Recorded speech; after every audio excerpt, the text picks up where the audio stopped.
कलाहांडी जिला केसिंगा पंचायत समिति सम्मुखें विजु युव छात्र जनता दल पक्षरु केंद्र सरकार विरुद्ध साक्षर अभियान अनुष्ठित होइछि। पूर्वरु केंद्र सरकार 90% छात्रवृत्ति देउथिले किंतु एबे 20% रे सीमित रहुछि। अनुसूचित जाति और जनजाति छात्र छात्री पई केंद्र सरकार को निष्ठा और आंतरिकता नाही बोली छात्र जनता दल पक्षरु प्रकाश करिसेंति। आज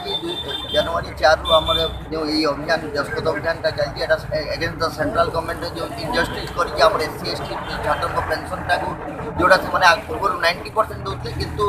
ए मोदी सरकार आसवा थारु से माने गोटे वैमात्रिक मनोभाव रख गरीब को आउरी गरीब करबा पई से पेंशन टाको काटी दे कि आज से मात्र 10% दोटी आ स्टेट को 232 कोटी टंकार आर्थिक बर्डन दबा सहित स्टेट को 90% दबा पई जो कही तार प्रतिवाद आज युव छात्र मैंने मिसिक एटा गोटे signature campaign through out the Odisha Kalahandi प्रत्येक ब्लॉक रे प्रत्येक पंचायत रे आम बहुत विशाल आकार करने चाहूँ आम वार्ता देवा चाहूँ ये गवर्नमेंट हूँ गोटे गरीब मानकर एगेंस्ट गवर्नमेंट या केबे भी गरीब मान चाहे नहीं कारण कलाहांडी हूँ गोटे एससी एसटी संख्या बेसी तेणु मोर छात्र छात्री मैंने जो दुख पाँच जो पैसा पाइले स्टाइपेंड पाइला सब पाठ पढ़ा हो पार्टी से बंद करदे चाहूँगी सेटा गोटे नग्न उदाहरण हूँ जो 2 कोटी चाकरी देवे बोल कहते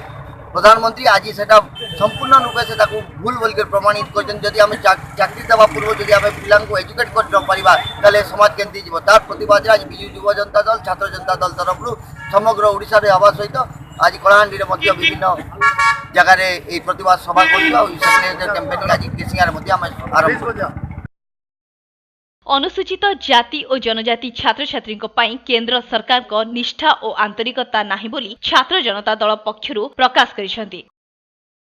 अविनाश ठाकुर जिला छात्र बीजेडी सभापति आज जो आप प्रतिवाद सभा जो करिसेंति केंद्र सरकार माने एगेंस्ट तो कौन तार आप जानिथिबे जे बीजेपी नेतृत्वाधीन केंद्र सरकार आज अनुसूचित जाति छात्र छात्री मानकर स्टाइपेंड जहाँ छात्रवृत्ति कहुए से पैसा को काटी देइचंती एवं केंद्र सरकार गोटे जाति भित्तिक राजनीति आड़ को बहुची दुखर सहित कहवा पड़ुची जे आज जिते बड़े छात्र छात्री मानक स्टाइपेंड एवं अन्य सुविधा सुजोग सरकार देवा कथा से स्थान में गरीब छात्र छात्री मानक पैसा एवं गोटे जातीयाण भाव रखी एससी छात्र छात्री मानकर पैसा को काटुचंती केंद्र सरकार बीजेपी सरकार तार विरुद्ध रे आज आम स्वाक्षर अभियान आरंभ करचु कलाहांडी रे आज केसिंगा ब्लॉक रे आज स्वाक्षर अभियान आम आरंभ करचु आगामी दिन समस्त पुरपल्ली एवं कॉलेज को आम जाई निश्चित भाव में छात्र छात्री मान को अवगत करें।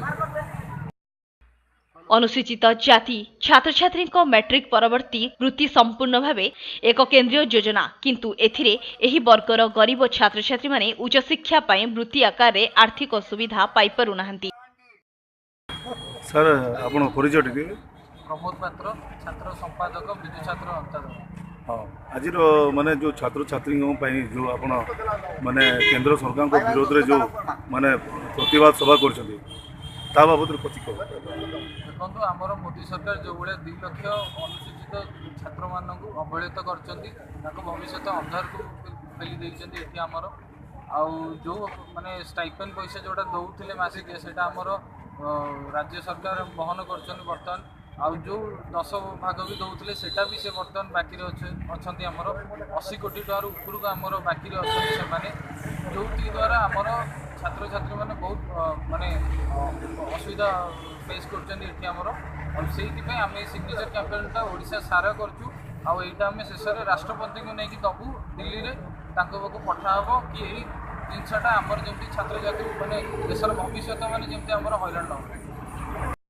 सेथिपाई केंद्र सरकार को विरुद्ध रे बिजु छात्र जनता दलर कर्मी माने संग्रामी आह्वान देवा सह केंद्र रे थिबा सरकार को तीव्र निंदा करिसेंति। एथिरे प्रमोद पात्र छात्र संपादक बिजु जनता दल जिला छात्र बीजेडी सभापति अविनाश ठाकुर पूर्वतन नगरपाल रामचमात खंडिया भवानीपटना नगरपाल प्रमुख उपस्थित थिले। एहाकु बिजु युवा वाहिनी संयोजक सिलु परिडा सभापति करथिले।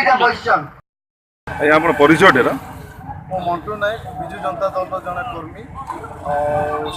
State executive member SCCL. वर्तमान एवं जो स्वाक्षर अभियान जो चले केंद्र सरकार एगेंस्ट ता बाबद किसी कहे कौन निश्चित केंद्र सरकार अवहेला कर राज्य सरकार प्रति सब वैमात्रिक मतवाद अच्छे आउ तो बुझीपारुनि एपर्यंत जाए केंद्र सरकार कहीं जातिवाद राजनीतिटा कर सबु राज्य सरकार जमती कि दलित मान को आगे बढ़ाई जमती SC ST को सब राज्य सरकार चिंता करमती राज्य सरकार छात्र छात्री केमती दलित परिवार आगू गला बेले ए केंद्र सरकार सबु राज्य को अवहेला करुद्वारा देखु आगे 90% केंद्र सरकार बहन करते राज्य सरकार सहयोग करते एवं से जाकि टोटाली जाकि 90% काटी देते जो द्वारा 90% सहयोगटा राज्य सरकार कर राज्य सरकार प्रति जदि सुंदर विचार जदि आम दलित प्रति जदि न था आम SC ST भाई मान प्रति बहुत अन्याय अत्याचार होता आ धन्यवाद देवी माननीय मुख्यमंत्री प्रति जे केंद्र 90% काटिके भी 90% जो काटिला परे भी माननीय मुख्यमंत्री आज से 90% जो असुविधा होता सेटा को मो SC ST मो जिले में कौन दलित परिवार कौन असुविधा न हो बोलिकी से आमको से सुजोगटा जोगाई पार्टी आम आज राज्य सरकार जो सुविधा पाई। केसिंगारू मधु सिंदूर का रिपोर्ट स्वस्तिक न्यूज।